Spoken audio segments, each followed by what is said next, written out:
Hey there, Dan Frio, the Mortgage Update. Today, if you follow me every day, you see if this number is green, that is good. That means rates are going down. So again, this has an inverse relationship to what is going on with interest rates. This is the price, the bond.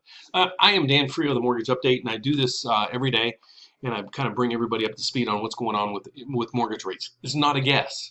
This is actually what's going on. This is live right now. You might see this change as we go through. No, you won't, because the bond market is closed for the day, so you won't see any changes.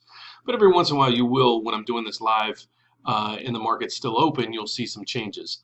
If you like what you see, please don't forget to give me a thumbs up. Don't forget to subscribe down below.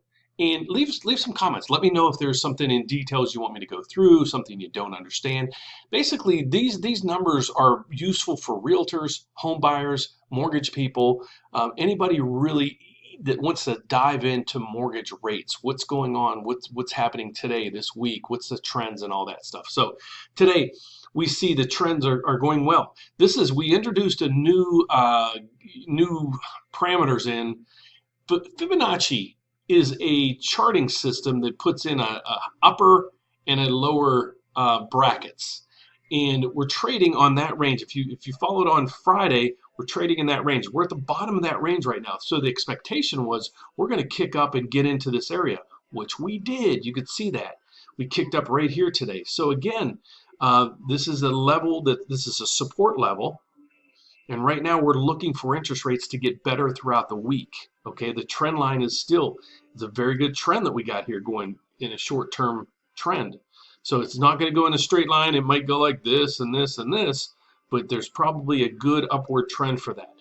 Also, other things, the Fed is kind of coming back and they're saying, you know what, we might even contemplate a 50 basis points, so a 0.5% reduction in the federal funds rate.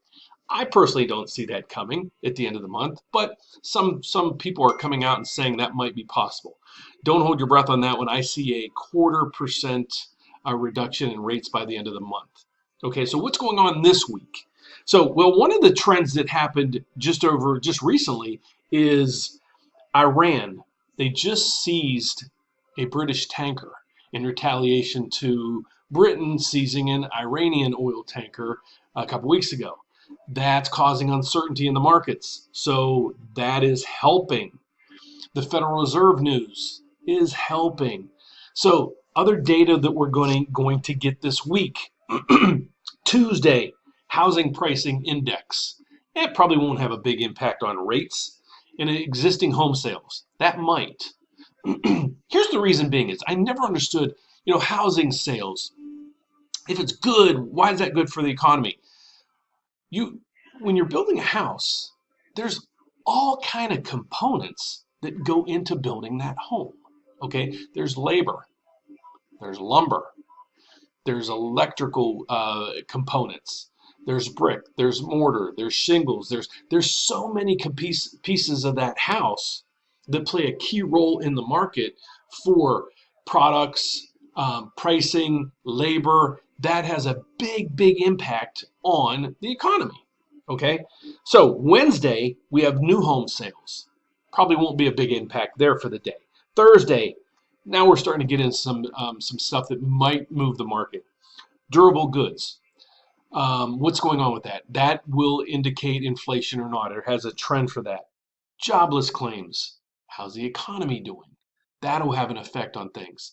And then Friday, the GDP, gross domestic products. Are things cooking where inflation might be out of rate, getting hot? Or we tread water, we're doing okay, or is it bad? We just don't want a hot market or a hot number, because that might, deter the Fed from making a lot of moves.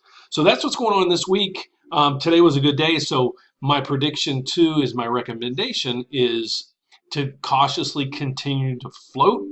If you're closing in the next week, you got a lock. But if you have a 15-day, 30, 45-day window that when you're going to close on a new home or a refinance or a mortgage, hold tight and wait for just a little bit better rates, because we're probably going to see those in the next few days. So again, I hope you like the video. Please give me a thumbs up.